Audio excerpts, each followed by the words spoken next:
पिछले क्लास में हमने अ, पिछले क्लास में हम लोग देख रहे थे कि कैसे कैसे हम डिग्री ऑफ फ्रीडमनेस को सॉल्व कर सकते हैं।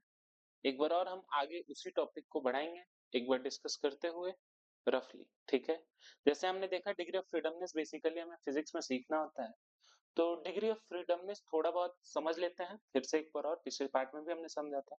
तो सीपी और सीवी की वैल्यू हमें पता होनी चाहिए किसी भी आइडियल गैस का। तो उसके लिए हमें क्या क्या करना होगा। तो देखिए, जैसे टोटल नंबर ऑफ फ्रीडम आपको कैलकुलेट करना है, तो क्या कर देंगे 3 into n, n यहाँ पे एटॉमिसिटी है। Translational degree of freedomness is always 3। मैंने बताया था एक्स एक्सिस, वाई एक्सिस और जेड एक्सिस, जैसे यहाँ पे एक एटम है तो इसको इधर ले जा सकते हो जेड एक्सिस के लॉन्ग, एक्स एक्सिस के लॉन्ग और वाई एक्सिस के लॉन्ग। तो तीन हमेशा हमेशा तीन ही हो सकते हैं ट्रांसलेशनल वाले, या तो एक्सिस एक्सिस के लॉन्ग, या फिर वाई एक्सिस के लॉन्ग, या फिर जेड एक्सिस के लॉन्ग। रोटेशनल डीओएफ की बात करें तो लीनियर में दो और नॉन लीनियर में तीन। ये फिजिक्स में आप समझना, फिजिक्स के थर्मोडायनेमिक्स में। वाइब्रेशनल डिग्री ऑफ फ्रीडमनेस की बात करें तो total minus translational plus rotational, total minus translational DOF plus rotational DOF, यानी कि 3 into n-3 + 2। ठीक है, तो ऐसा करके हम लीनियर के लिए, और नॉन लीनियर में ये क्या हो जाएगा, रोटेशनल वाला 3 होता है नॉन लीनियर में, तो इसीलिए 3 तो ट्रांसलेशनल, 3 रोटेशनल, 3 ट्रांसलेशनल, 2 रोटेशनल जब लीनियर मॉलिक्यूल होगा तब। ये हमने डिस्कस पिछले क्लास में किया था। फिर हमने देखा था contribution of degree of translational DOF in CV, तो ये r/2, rotational DOF in CV r/2, vibrational DOF in CV is r। ठीक है, हमने सीवी ऑफ वाटर कैलकुलेट भी किया था। सीवी ऑफ वाटर भी हमने कैलकुलेट करके देखा था, जिसमें हमने वाइब्रेशनल डीओएफ को कंसीडर अगर स्पेसिफाइड है तो करेंगे, और जब स्पेसिफाइड नहीं होगा, जब तक क्वेश्चन में ना कहा जाए तब तक हम विदाउट वाइब्रेशनल डीओएफ वाले रिजल्ट को मानेंगे। तो वाटर एक नॉन लीनियर है, वाटर एक नॉन लीनियर मॉलिक्यूल है, तो इसका रोटेशनल वाला 3 हो जाएगा और ट्रांसलेशनल वाले 3 हो जाएंगे। और कंट्रीब्यूशन कितना है r/2, यानी कि 3r/2 प्लस 3r/2 टोटल हो गया 3r। तो सीवी आ गया। ऐसे हमें सीपी कैलकुलेट करना होगा, तो मैंने पिछली क्लास में बताया भी था, CP is equal to CV plus R, Mayer's relation से आता है ये। तो ये हो जाएगा 3r प्लस आर, यानी कि 4r हो जाएगा। ठीक है, क्या क्लियर है क्या ये बात? चलिए आगे देखते हैं। टाइप, अलग अलग टाइप के लिए हमने ट्रांसलेशनल, रोटेशनल, वाइब्रेशनल सारे कंपेयर किए थे। जैसे कि अगर मोनोएटॉमिक मॉलिक्यूल, मोनोएटॉमिक होता है कोई भी गैस, तो उसके ट्रांसलेशनल होंगे, सिर्फ रोटेशनल वाइब्रेशनल नहीं होंगे। डायटोमिक की बात करें तो 3 2 1 लीनियर, डायटोमिक लीनियर के लिए ऐसा हो जाएगा। ट्राइटोमिक लीनियर के लिए CO2 जैसे 3 2 4, है ना। टोटल पहले निकाल लेंगे और टोटल में से 2 + 3 को हम माइनस करेंगे तो 4 बचेगा, तो बच जाएगा वाइब्रेशन। ट्राइएटॉमिक नॉन लीनियर की बात करें H2O जैसे है, O पे दो दो दो लोन पेयर, तो टोटल हो गया 3 × 3 9। 9 में से आप घटा दोगे कितना, 3 + 3, क्योंकि नॉन लीनियर 6 हो गए, तो बच जाएगा वाइब्रेशनल वाला 3। तो ये ट्रिक है, ये तरीका है इसको पढ़ने का। फिर उसके बाद देखो सीपी और सीवी मेयर्स रिलेशन से आता है। CP is equal to CV plus R, Poisson ratio CP by CV is equals to gamma. ये हमने पिछले क्लास में पढ़ा था। जैसे गामा हमें कैलकुलेट करना था, होमवर्क मैंने दिया था, कैलकुलेट गामा फॉर CH4। ठीक है, चलिए देखते हैं हम लोग पहला क्वेश्चन आज, सेकंड वाला उसके बाद करेंगे। पहला क्वेश्चन, ठीक है।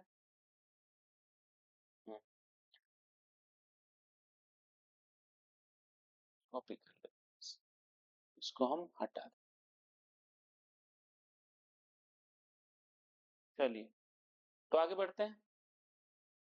तो देखिए क्या करेंगे हम, गामा कैलकुलेट करने के लिए CH4 का, CH4 नॉन लीनियर टेट्राहेड्रल होता है ना, तो आपको पता ही है जब तक कहा ना जाए तब तक सीवी के वैल्यू में वाइब्रेशनल नहीं मानना है। तो हम बिना वाइब्रेशनल को कंसीडर करते हुए इस क्वेश्चन को सॉल्व करेंगे। CH4 एक कैसा मॉलिक्यूल है, नॉन लीनियर मॉलिक्यूल है। CH4 is a non linear molecule, ठीक है ना। तो देखते हैं CH4 के लिए स्ट्रक्चर कैसा हो जाएगा। टेट्राहेड्रल होता है ना, याद है ना, CH4 sp3 हाइब्रिडाइज टेट्राहेड्रल। ठीक है, तो अब sp3 है ना, कैसे sp3 होता है, carbon tetrahedral structure non linear. तो बताओ कि रोटेशनल डीओएफ कितना हो जाएगा, रोटेशनल डीओएफ नॉन लीनियर का 3, है ना, और ट्रांसलेशनल डीओएफ सबके लिए 3 होता है। तो हम निकालते हैं CV का value. CV is equal to 3R/2 plus 3R/2 कितना हो जाएगा? 3R हो जाएगा। बोलो हो जाएगा? CV का वैल्यू कितना हो जाएगा? 3R हो जाएगा। और उसके बाद क्या करना है आपको? CP निकालना है। तो CP इज इक्वल टू कितना हो जाएगा? CV प्लस R, यानी कि 4R हो जाएगा क्या? 3R plus R। और गामा इज इक्वल टू क्या होता है? CP by CV। तो ये हो जाएगा 4R/3R, यानी कि 4/3, या फिर हम कह सकते हैं 1.33। समझ सकते हो क्या ये गामा कैसे कैलकुलेट हुआ? ठीक है। सेकेंड पार्ट जो क्वेश्चन था उसको भी एक बार हम लोग करते हैं।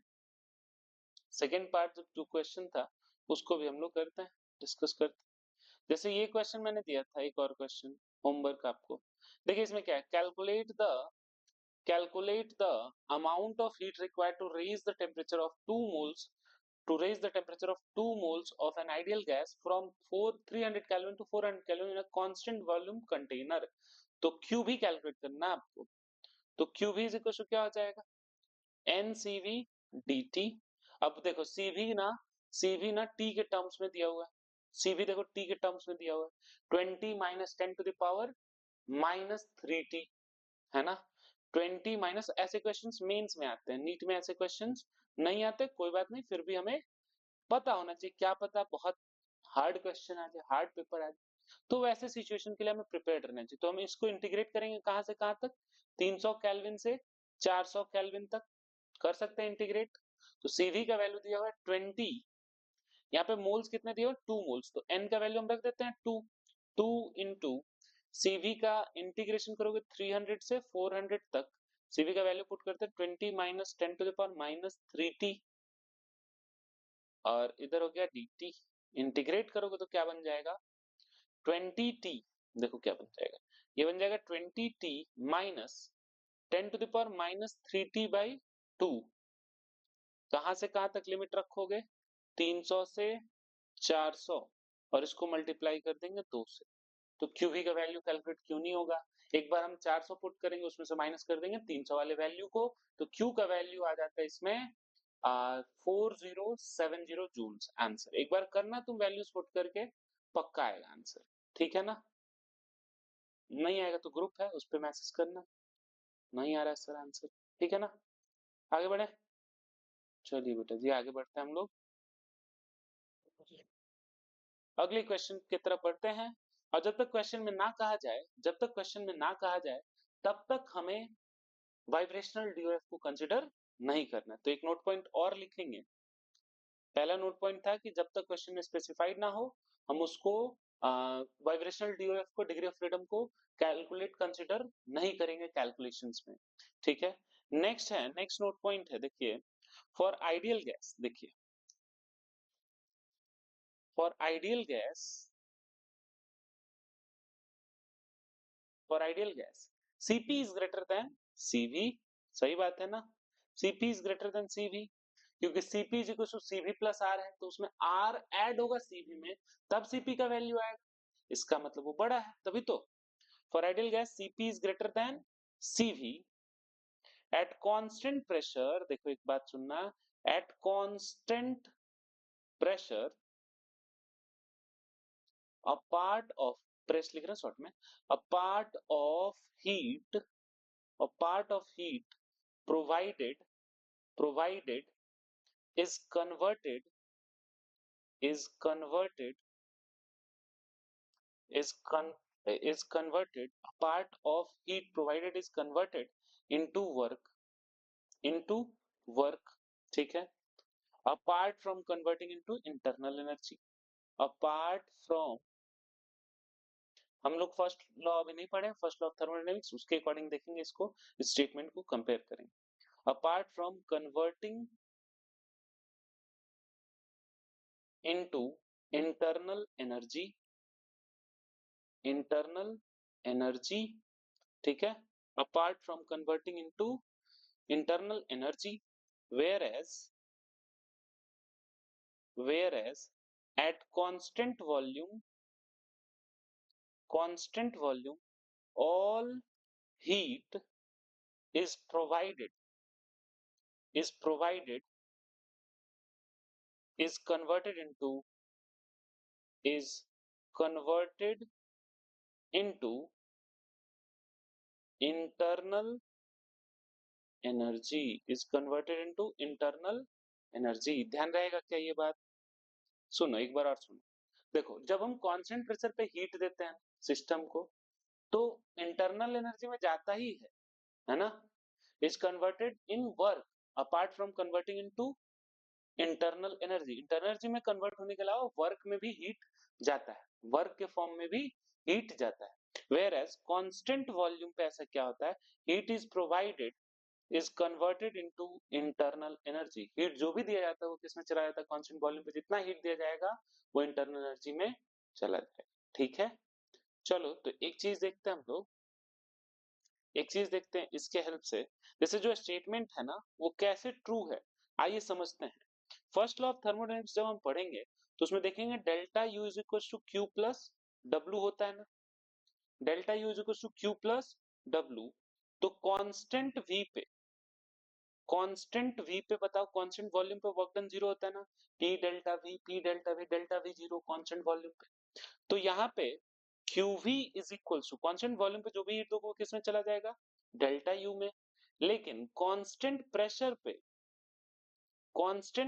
पे ये कहां से आया, delta U is equal to Q plus W, मतलब internal energy change in internal energy equal to Q plus W from float, first law of thermodynamics. तो कांस्टेंट प्रेशर पे जो भी आप हीट दोगे, जो भी आप हीट दोगे वो कहां चला जाएगा, क्यूपी इज इक्वल्स टू क्या हो जाएगा बताओ, डेल्टा यू माइनस डब्ल्यू। तो कुछ हीट जो है, जो भी हीट आप दे रहे हो सिस्टम को कांस्टेंट प्रेशर पे, कुछ हीट कहां चला गया, वर्क डन के फॉर्म में रिलीज हो गया। समझ रहे हो क्या मेरी बात को, समझ में आ रहा है क्या?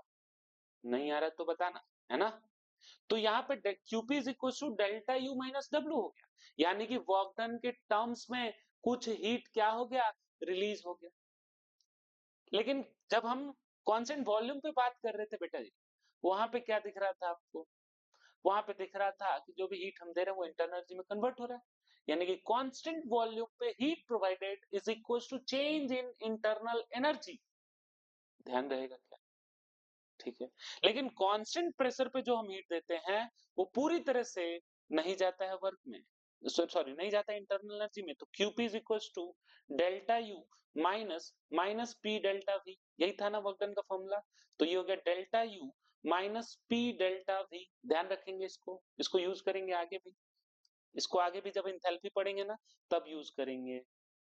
ठीक है, इसी वजह से यही रीजन है कि क्यूपी पे हमें सेम इंटरनल एनर्जी बढ़ाने के लिए ज्यादा हीट देना पड़ता है, क्योंकि वर्क डन के टर्म्स में वो रिलीज भी हो रहा है वर्क डन के फॉर्म में। ठीक है, तो सीपी का वैल्यू ज्यादा आता है। ठीक है, चलिए और बातें करते हैं इसके बारे में। ठीक है, और बातें करते हैं और आगे हम इसको लेके आएंगे फिर से। अभी बस इतना समझिए कि जो भी हीट हम कांस्टेंट वॉल्यूम पे देते हैं वो सीधा सीधा इंटरनल एनर्जी में जाता है, लेकिन कांस्टेंट प्रेशर पे जो हम हीट देते हैं वो, कांस्टेंट प्रेशर पे जो हम हीट देते हैं वो वर्क में भी जाता है और इंटरनल एनर्जी में भी जाता है। ठीक है, कन्वर्ट होता है। आगे बढ़ते हैं, ये हो गया। अब देखो सॉलिड और लिक्विड के लिए अगर बात करें तो एक बात बताओ, सॉलिड और लिक्विड को कंप्रेस या एक्सपेंड किया जा सकता है? सॉलिड लिक्विड को के वॉल्यूम को चेंज किया जा सकता है क्या? नहीं किया जा सकता। अगर हम उस पर प्रेशर लगा के उसके प्रेस चाहे कि उसको प्रेस करके लिक्विड को सॉलिड में कन्वर्ट कर दे, इट इज क्वाइट इम्पॉसिबल। तो अगर ऐसा है बेटा जी, तो एक बात बताइए, कांस्टेंट वॉल्यूम पे हीट दें, क्योंकि प्रेशर लगाएंगे तभी तो वॉल्यूम चेंज होगा, कांस्टेंट वॉल्यूम पे हीट दें या फिर कांस्टेंट प्रेशर पे हीट दें, क्या उसका चेंज इन हीट सेम आएगा, मतलब change in internal energy same आएगा? क्योंकि हमने देखा था वर्क डन वाले में कि जब रिजिड कंटेनर होता है, जब चेंज इन वॉल्यूम जीरो आता है तो वर्क डन जीरो हो जाता है, यानी कि QV is equal to QP हो जाएगा क्या, वहां पे QV is equal to QP हो जाएगा, वर्क डन उसमें भी जीरो हो जाएगा। तो देखो यहाँ पे हम लिखते हैं for solid liquid as work involved is negligible, involved is negligible, हम प्रेशर लगा करके उस पर वर्क डन नहीं कर सकते, negligible, hence Cp is approximately equals to Cv, which is approximately equals to heat capacity. ध्यान रहेगा ये बातें ध्यान रखनी है। तो सॉलिड और लिक्विड के लिए हम Cp और Cv की बात नहीं करेंगे, वहां पे हीट कैपेसिटी के बराबर ही जो भी होना होगा हो जाएगा।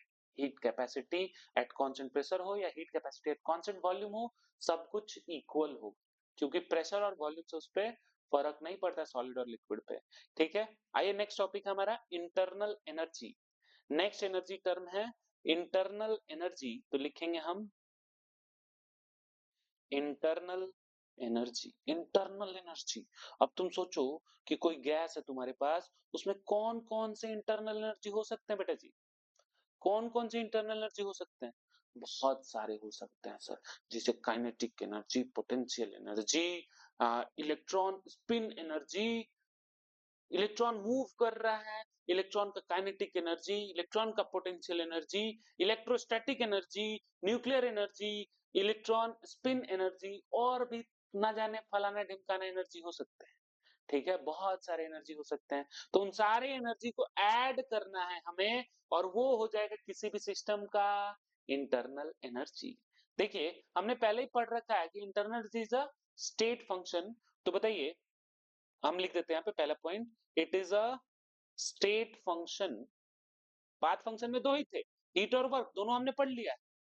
It is a state function, it is a state function, इसका मतलब है हेंस साइक्लिक इंटीग्रल क्या हो जाएगा बताइए? Cyclic integral of du internal energy, change internal energy, is equals to zero हो जाएगा। क्या स्टेट फंक्शन है, स्टेट पे डिपेंड करता है ना, पाथ पे डिपेंड नहीं करता है ना। तो साइक्लिक इंटीग्रल यानी कि स्टार्टिंग जहां से स्टार्ट हुआ वहीं पे आने पे इंटरनल एनर्जी का चेंज जीरो हो जाएगा। फाइनल और इनिशियल कंडीशन अगर बराबर है तो change in internal energy will be zero. ठीक है ना, ध्यान रखना इस बात को। चलिए आगे देखते हैं, it is a state function, hence cyclic integral of internal energy is equals to zero. Second point, अब इंटरनल एनर्जी होता क्या है? Internal energy of a system involves various types of energy such as देखिए कौन कौन से हैं। पहला हो जाएगा काइनेटिक एनर्जी, पहला हो जाएगा काइनेटिक एनर्जी ऑफ मॉलिक्यूल्स के काइनेटिक एनर्जी। दूसरा हो जाएगा पोटेंशियल एनर्जी, दूसरा हो जाएगा पोटेंशियल एनर्जी ऑफ मॉलिक्यूल्स। ठीक है, देखिए काइनेटिक एनर्जी के में हम लिख देते हैं डिपेंड्स अपॉन टेम्परेचर, टेम्परेचर ज्यादा तो मॉलिक्यूल्स ज्यादा फास्ट मूव करेंगे, तो यहाँ पे लिख देते हैं डिपेंड्स अपॉन टेम्परेचर, अगर टेम्परेचर ज्यादा होगा तो मॉलिक्यूल ज्यादा मूव करेंगे। दूसरा हम इसमें लिख देते हैं due to intermolecular interaction, due to intermolecular interaction, molecules के बीच में इंटरेक्शन अगर ज्यादा हो तो पोटेंशियल एनर्जी ज्यादा हो जाएगा। पॉट एनर्जी लिख दिया शॉर्ट में, पोटेंशियल एनर्जी। ध्यान देना, आगे बात करते हैं, आगे बात करते हैं। ये दो सबसे इंपॉर्टेंट हैं इंटरनल एनर्जी में, क्योंकि आगे की बहुत सारी चीजें यहीं से डिफाइन होती है। अब एक बात बताओ कि हमने जब आइडियल गैस के बारे में पढ़ा था फिजिक्स के थर्मोडायनेमिक्स में, तो क्या हमने ऐसा पढ़ा था कि हम आइडियल गैस को ऐसा मानते हैं कि उसके मॉलिक्यूल्स आपस में इंटरैक्ट नहीं करते, आपस में किसी भी तरह का फोर्स ऑफ अट्रैक्शन शो नहीं करते हैं? हमने ये फिजिक्स के आइडियल गैस के इक्वेशन के डेरिवेशन में पढ़ा है। तो देखिए अगर अगर पोटेंशियल, अगर इंटरमॉलिक्यूलर इंटरेक्शन नहीं होता आइडियल गैस में, तो बताइए उसके लिए पोटेंशियल एनर्जी क्या हो जाएगा? जीरो हो जाएगा। तो लिख देते हैं यहाँ पे नोट, एक नोट पॉइंट लिख देते हैं, for ideal gas, potential energy is zero. ध्यान रहेगा, potential energy is zero. Clear है? क्लियर है ना ये बात? चलिए, तो तीसरा एनर्जी कौन सा होता है जो इन्वॉल्व होता है? तो इलेक्ट्रोस्टैटिक एनर्जी लिख के इलेक्ट्रोस्टैटिक एनर्जी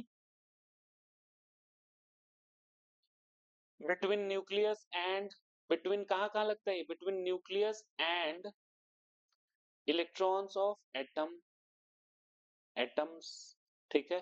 डी हम लिख लेंगे न्यूक्लियर एनर्जी, न्यूक्लियर एनर्जी, और ई लिख लेंगे इलेक्ट्रॉन स्पिन एनर्जी, और भी फलाना ढिमकाना एनर्जी हो सकता है, हम ईटीसी लिख के आगे बढ़ते हैं। कितना डिस्कस करें, दो ही से हमारा काम, दो ही एनर्जी से काम। कंप्रेशन या एक्सपेंशन करता है ना, हम जो भी थर्मोडायनेमिक्स में प्रोसेस पढ़ते हैं उसमें कंप्रेस एक्सपेंड, कंप्रेस एक्सपेंड, और कंप्रेशन एक्सप्रेशन से सिर्फ दो ही तरह की एनर्जी पे फर्क पड़ेगा, kinetic energy, potential energy, kinetic energy, potential energy. और वो भी अगर गैस आइडियल हो तो पोटेंशियल एनर्जी लगेगा ही नहीं, तो पोटेंशियल एनर्जी की बात ही नहीं करेंगे आइडियल गैस की कंडीशंस में। समझ रहे हो क्या मेरी बात को, क्रिस्टल क्लियर है क्या कॉन्सेप्ट, ध्यान रखते जाना बेटा जी बातों को। चलिए, तो अगर अब एक बात है कि तुम क्या किसी भी गैस, बहुत सारे गैस है, उसमें एक एक एटम को पकड़ के उसका इलेक्ट्रोस्टैटिक एनर्जी कैलकुलेट कर सकते हो, न्यूक्लियर एनर्जी कैलकुलेट कर सकते हो क्या, इलेक्ट्रॉन स्पिन एनर्जी कैलकुलेट कर सकते हो क्या, नहीं कर सकते हैं, नहीं कर सकते।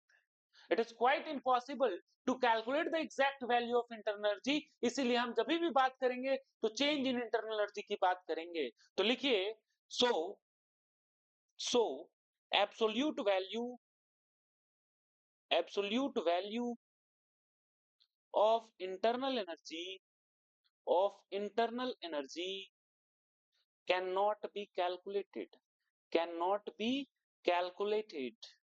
तो इंटरनल एनर्जी का एग्जैक्ट वैल्यू कैलकुलेट नहीं किया जा सकता है, नाइदर इट इज रिक्वायर्ड, ना ही इसकी कोई जरूरत है हमें क्वेश्चन सॉल्व करने के लिए, neither it is required, it is required, ना ही इसकी कोई हमें आवश्यकता है, किसी भी तरह की जरूरत नहीं है हमें एग्जैक्ट वैल्यू कैलकुलेट करने के इंटरनल एनर्जी को। We can say, we can say change in internal energy, we can say change in internal energy during a process, during a process, ठीक है। तो किसी प्रोसेस के दौरान हम चेंज की बात करेंगे, लेकिन एग्जैक्ट वैल्यू की कैलकुलेशन इम्पॉसिबल है, ठीक है ना। अब आइए, अब देखते हैं कौन कौन से एनर्जीज को जोड़ करके एक बना है, ठीक है ना। तो देखिए, फॉर किसी भी प्रोसेस के लिए अगर हम बात करें, फॉर एक्सपेंशन या कंप्रेशन के लिए ही अगर हम बात कर रहे हैं, मान लेते हैं कि फॉर कंप्रेशन और एक्सपेंशन, एक सेकेंड हम कलर चेंज करते हैं, बच्चों की आंखों में चुभ रहा होगा, ब्लैक कर देते हैं इसको, ठीक है ना। तो देखिए, अगर हम बात करें बेटा जी, अगर हम बात करें कि for a process, for a process, process हम कौन सा करते हैं थर्मोडायनेमिक्स में, तुमने पढ़ा होगा बहुत जगहों पे, है ना। हम कौन कौन से प्रोसेसेस करते हैं इसमें, तो एक्सपेंशन, एक्सपेंशन एंड कंप्रेशन, दो ही तरह के प्रोसेस होते हैं। तो कंप्रेशन और एक्सपेंशन में सिर्फ दो ही एनर्जियों पे फर्क पड़ेंगी, कौन कौन सी वो एनर्जीज होंगी, तो देखिए कौन कौन सी एनर्जीज हो जाएंगी। पहला हो जाएगा हमारा kinetic energy, delta U is equals to change in kinetic energy and plus delta U is मतलब potential energy, change in internal potential energy. एक बात और करते हैं, देखिए डेल्टा यू का वैल्यू क्या क्या हो जाएगा, delta U is equals to delta, अगर आप एग्जैक्ट वैल्यू कैलकुलेट करना चाहते हैं तो यू इज इक्वल टू क्या हो जाएगा, you kinetic energy plus you potential energy plus you spin, electron spin energy plus you electrostatic energy plus you nuclear energy and so on, बहुत सारे type of energies को हमें add करना पड़ेगा। लेकिन एक्सपेंशन और कंप्रेशन में हम सिर्फ किसकी बात करेंगे बेटा जी, बताइए, काइनेटिक एनर्जी और पोटेंशियल एनर्जी की बात करेंगे, ठीक है ना। Kinetic energy and potential energy की बातें करेंगे, क्लियर है ना ये बात।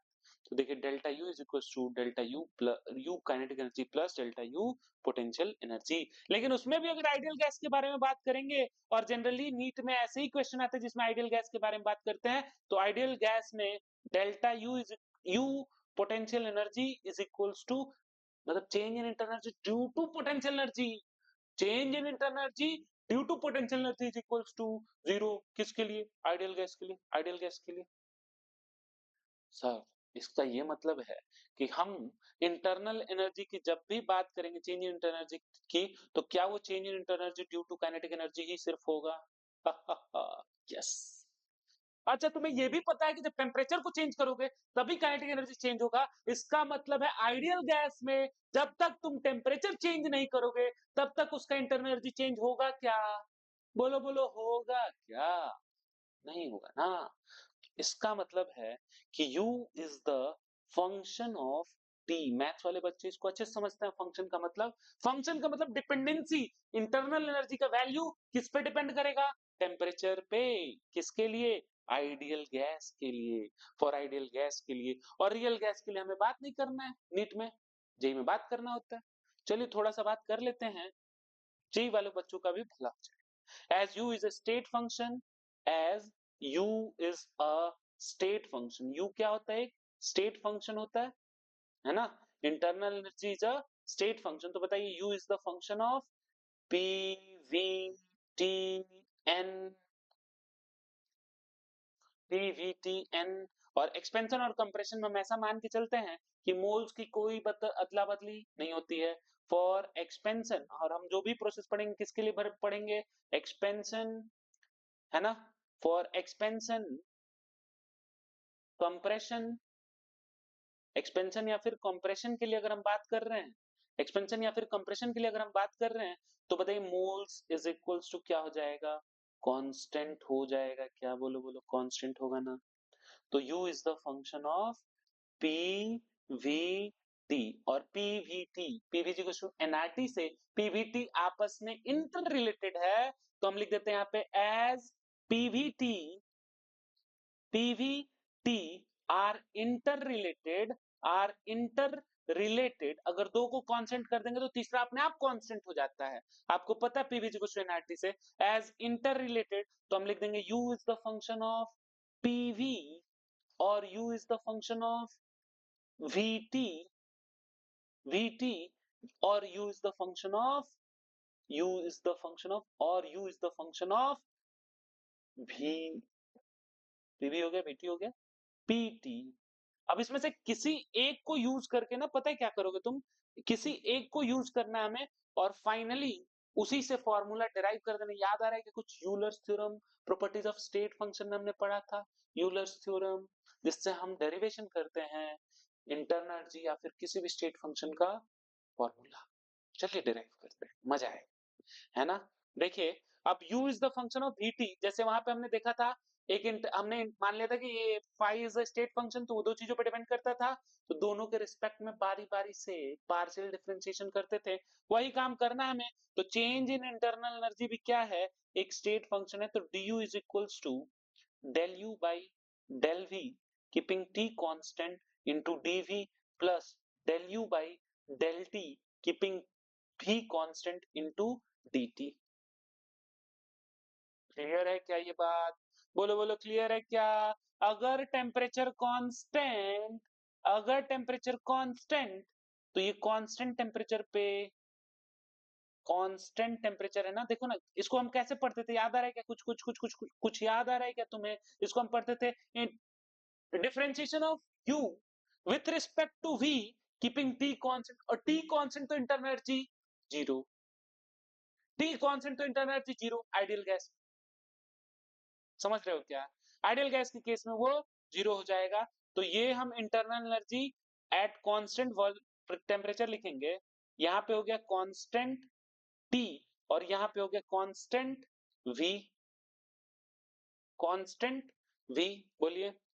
तो फर्स्ट लॉ से अगर हम देखें, बाई फ्लॉट अगर हम देखें, तो delta U is equal to Q plus W हो जाता है। और कांस्टेंट V है, इसका मतलब W जीरो, कांस्टेंट V पे W जीरो, तो delta U is equals to QV, that will be equals to NCV dt। याद आ रहा है क्या कुछ? बोलो, याद आ रहा है क्या? कांस्टेंट वॉल्यूम पे और कांस्टेंट टेम्परेचर पे अगर हम बात करें, कांस्टेंट टेम्परेचर पे अगर हम बात करें, तो बताइए, जरा बताइए मुझे कि कांस्टेंट टेम्परेचर पे आइडियल गैस के लिए कांस्टेंट टेम्परेचर काइनेटिक एनर्जी भी चेंज नहीं हो रहा, पोटेंशियल एनर्जी तो उसके लिए चेंज ही नहीं होता है।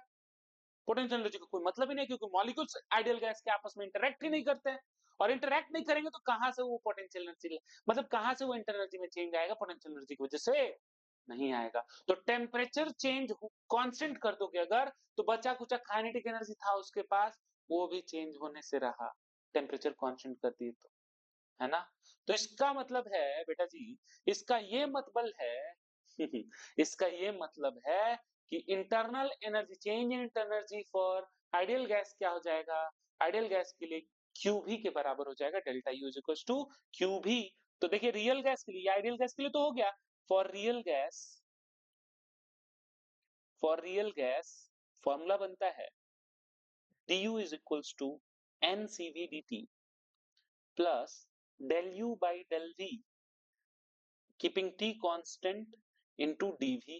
पता है अब रियल गैस की कंडीशन में आपको क्या चाहिए फॉर्मूले में, रियल गैस की कंडीशन में ना इसका वैल्यू आपको गिवन होगा, ये जो डेटा मैं लिख रहा हूं ना, del you by del V keeping T constant, इसका वैल्यू आपको क्वेश्चन में गिवन होगा, चिंता नहीं करना है, चिंता नहीं करना है, del you by del V का। और चेंज इन वॉल्यूम आपको क्वेश्चन देख के पता चल जाएगा डीवी का वैल्यू। क्लियर है क्या ये बात। तो इसको यूज करेंगे कब, रियल गैस के लिए, रियल गैस के लिए इस फॉर्मूले को यूज करोगे, तो आओ एक बार फॉर्मूले को हम लोग रियल गैस और आइडियल गैस के लिए लिख ही लेते हैं अलग अलग। तो लिखेंगे केस वन, केस वन किसके लिए, for ideal gas, for ideal gas, तो यहां पे हो जाएगा du is equals to N CV D T, N CV D T, du is equals to, क्योंकि देखो कांस्टेंट टेम्परेचर हो रहा था ना, कांस्टेंट टेम्परेचर पे चेंज इन एनर्जी जीरो हो जाएगा ना। तो यहाँ पे लिख देते हैं, इन बातों को भी लिख ही देते हैं एक बारी, है ना। जैसे अगर हम बोले कि u is the function of t होता है आइडियल गैस में, ठीक है, सिर्फ t पे डिपेंड करता है, तो t कांस्टेंट, t कांस्टेंट इसका मतलब u क्या हो जाएगा, जीरो हो जाएगा। तो u क्या हो जाएगा, चेंज इन एनर्जी जीरो हो जाएगा, क्योंकि u कांस्टेंट, t कांस्टेंट तो u कांस्टेंट, क्योंकि u का वैल्यू t पे डिपेंड कर रहा था। तो del u by del v keeping t constant, t को कांस्टेंट कर दिया तो चेंज इन एनर्जी जीरो हो जाएगा ना आइडियल गैस में। बोलो बोलो, जीरो हो जाएगा ना आइडियल गैस में, जीरो हो जाएगा सर, हो जाएगा, मान लिया सर हमने, मान लिया। अब रियल गैस केस टू में हम लिख लेते हैं फॉर रियल गैस रे दादा, real gas, for real gas क्या हो जाएगा, तो u is the function of vt, था ना फॉर्मूला रियल गैस में, टेम्परेचर पे भी डिपेंड करेगा, वॉल्यूम पे डिपेंड करेगा समझ रहे हो क्या। और इसमें आइडियल गैस में सिर्फ टेम्परेचर पे डिपेंड करेगा, क्योंकि वहां पे पोटेंशियल एनर्जी नहीं लगता है, या फिर कांस्टेंट टेम्परेचर करने पे वॉल्यूम चेंज होने से भी फर्क नहीं पड़ता है, ठीक है। ये देखो u is the function of v t, तो du इज इक्वल टू क्या आया था, ncv dt plus plus del u by del v, del u by del v keeping t constant into dv था, ठीक है। तो तुमको क्वेश्चन के अंदर ना del u by del v keeping t constant का वैल्यू गिवन इन क्वेश्चन होगा। जब भी ऐसा क्वेश्चन पूछेगा ना रियल गैस के लिए, तो उसको del u by del v का वैल्यू देना पड़ेगा, given in question, given in question, ठीक है। तो क्वेश्चन के अंदर गिवन होगा रियल गैस के लिए। नीट में ऐसे क्वेश्चंस नहीं आते, नीट यहीं तक दम तोड़ देता है, और जेई वाले इसके आगे भी जाते हैं। तो चलो और बातें करते हैं इसके बारे में। इस एक्सप्रेशन को देखिए, क्या किसी आइसोकोरिक प्रोसेस में अगर हम बात करें, real gas isochoric process, NEET वाले ध्यान देना, ध्यान देना, अच्छा क्वेश्चन बन सकता है यहां से तुम्हारे लिए भी। For isochoric process, for isochoric process बताइए, v कांस्टेंट, आइसोकोरिक का मतलब क्या, v कांस्टेंट, तो dv change in volume zero, इसका मतलब है du इज इक्वल टू क्या बन गया बताओ, ncv dt बन गया। Del you by del v में अगर तुम जीरो से मल्टीप्लाई करोगे, जीरो से आइसोकोरिक प्रोसेस में, तो बताओ इंटरनल एनर्जी का फॉर्मूला क्या आ जाएगा, du is equal to ncv dt, du is equal to ncv dt, ठीक है, ठीक है ना। तो इस इन फॉर्मूलेज को तुम कब कब लगा सकते हो, आओ देखते हैं। D is equal to ncv dt को तुम कब कब लगा सकते हो जेई वालों? देखो एनसीवी dt को कब कब लगा सकते हो, आओ बात करते हैं। इस फॉर्मूले को तुम आइडियल गैस के लिए लगा सकते हो, आइडियल गैस के लिए किसी भी कंडीशन में, किसी भी कंडीशन में। और कब लगा सकते हो? रियल गैस के लिए, रियल गैस के लिए लगा सकते हो कब? आइसोकोरिक प्रोसेस में। रियल गैस आइसोकोरिक प्रोसेस, ध्यान रहेगा क्या? एनसीवीडीटी को कब लगा सकते हैं? Real gas, isochoric and ideal gas के लिए। हर आइडियल गैस का कोई भी प्रोसेस हो, आइसोकोरिक, आइसोबारिक, एडियाबैटिक, आइसोथर्मल में नहीं। आइसोथर्मल में जीरो हो जाएगा क्योंकि change in internal, change in temperature zero, तो डीयू यानी कि ये वाला पार्ट जीरो हो जाएगा ना आइसोथर्मल में। अरे यार, तो डेल यू भी जीरो आएगा ना, डेल यू भी जीरो आएगा। समझ रहे हो क्या? चलिए केस 3 है। अगर हम सॉलिड की बात करें, अगर हम सॉलिड की बात करें, सॉलिड का वॉल्यूम चेंज होगा क्या? नहीं होगा। तो आइसोकोरिक प्रोसेस में ही आ गया केस 3 भी। तो लिख भी देते हैं फॉर केस 3, केस 3 में लिख लेंगे as volume change is negligible, बहुत कम चेंज आ रहा है। तो ये कब होगा? लिक्विड और सॉलिड के केस में नेग्लिजिबल।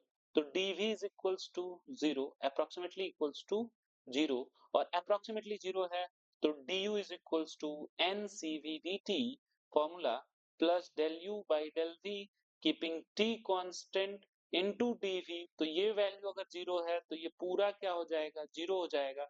तो बचा क्या? du is equals to ncv dt formula बन गया। कब? जब वॉल्यूम चेंज नेग्लिजिबल होगा, तब भी इंटरनल एनर्जी का फॉर्मूला क्या? ncv dt, ncv dt। चलें आगे बढ़े, आते हैं next first law of thermodynamics पे। इंटरनल एनर्जी का फंडा क्लियर है क्या बाबा? कोई भी क्वेश्चन हो, दुनिया का कोई भी क्वेश्चन हो, JEE Mains, advance, NEET, AIIMS, जितने भी पीवाईक्यू हो तुम बना सकते हो इंटरनल एनर्जी के इस फॉर्मूले, इन फॉर्मूले से। ठीक है ना? अब बात करते हैं हम लोग फर्स्ट लॉ ऑफ थर्मोडायनेमिक्स के बारे में। अगला टॉपिक है हमारा फ्लॉट, first law of thermodynamics, first law of thermodynamics, तो लिख देते हैं फ्लॉट। ठीक है, आइए बात करते हैं फ्लॉट के बारे में। देखिए ये लॉ कहता है क्या कि यूनिवर्स की एनर्जी कंजर्व्ड है। यूनिवर्स की एनर्जी क्या है? कंजर्व्ड है। जो भी एनर्जी तुम दोगे सिस्टम को, वो सिस्टम के इंटरनल एनर्जी को बढ़ाने का काम करेगा। चलिए बात करते हैं as per this law, as per this law,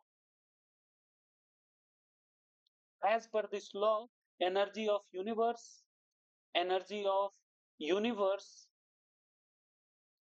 is conserved, is conserved, energy of universe is conserved in any thermodynamic process, in any thermodynamic process, in any thermodynamic process. ठीक है, किसी भी थर्मोडायनेमिक प्रोसेस में तुम क्या कर दो, इसको लगा सकते हो कि यूनिवर्स का जो एनर्जी है वो क्या रहेगा रे दादा?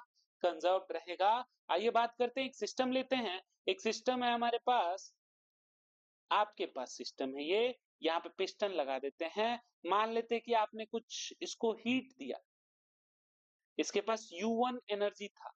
क्या था? U1 एनर्जी था। आपने इसको हीट दिया, heat given, heat given to the system. अगर सिस्टम को हमने हीट दिया तो बताइए क्या ये Q प्लस हो जाएगा? तो हम कह देंगे कि प्लस Q हो गया, plus Q। Heat given to the system को हम क्या मानते हैं? पॉजिटिव मानते हैं क्या रे? बोलो ठीक है ना? तो एक सिस्टम अब क्या हो गया इसका इंटरनल एनर्जी, पहले जो U1 था तो वो U1 प्लस Q हो गया। क्लियर है क्या? पिस्टन अभी भी फिटेड है वहीं पे। अब आपने कुछ वर्क डन कर दिया सिस्टम पे, कुछ वर्क डन भी कर दिया है। मान लेते work is done on the system, work done on system, तो सिस्टम के ऊपर आपने कुछ वर्क भी किया, मतलब वर्क डन भी क्या हो जाएगा? ऐड हो जाएगा। U1 plus Q plus W, finally इसका इंटरनल एनर्जी कितना होगा? U1 plus Q plus W। यहाँ पिस्टन बना देते हैं तो देखिए क्या हो जाएगा। तो फाइनल वाला को हम कह देते हैं, फाइनल इंटरनल एनर्जी को U2 कह देते हैं। तो U2 is equal to U1 plus Q plus W। तो U2 minus U1 is equal to Q plus W। अब देखो U2 है फाइनल इंटरनल एनर्जी और U1 है इनिशियल इंटरनल एनर्जी, तो फाइनल माइनस इनिशियल करोगे तो क्या बन जाएगा रे बाबा, delta U is equals to Q plus W। Next part इसका कल डाल देंगे, आज रहने देते हैं, नेक्स्ट पार्ट हम इसका कल डाल देंगे। एक क्वेश्चन लिख लेते हैं बस होमवर्क के लिए, और उसके बाद हम अगला पार्ट कल अपलोड कर देंगे। समझ में आया क्या? इंटरनल एनर्जी जो भी हमने हीट दिया, पहले इंटरनल एनर्जी उसका U1 था, तुमने हीट दिया, वर्क किया सिस्टम पे, तो उसका इंटरनल एनर्जी होगा U1 plus Q plus W, यानी कि final internal energy, final internal energy, तो final internal energy is equals to U1 plus Q plus W, U1 को इस साइड लेके आएंगे, U2 minus U1 is equal to Q plus W, उसको हम कह देंगे delta U is equal to Q plus W। तो यही है अपना फर्स्ट लॉ ऑफ थर्मोडायनेमिक्स। समझ में आया क्या? चलिए अब हम बात करेंगे पता है किसके बारे में, अब हम थोड़ा सा बात करेंगे क्वेश्चन के बारे में, और वो क्वेश्चन आपका लास्ट आज का होमवर्क हो जाएगा, फिर नेक्स्ट क्लास में हम लोग दो क्वेश्चन दे देते हैं। चलिए दो क्वेश्चन दे देते हैं, ठीक है? देखिए क्वेश्चन है 20 joule heat given 20 joule heat given to system such that volume increases from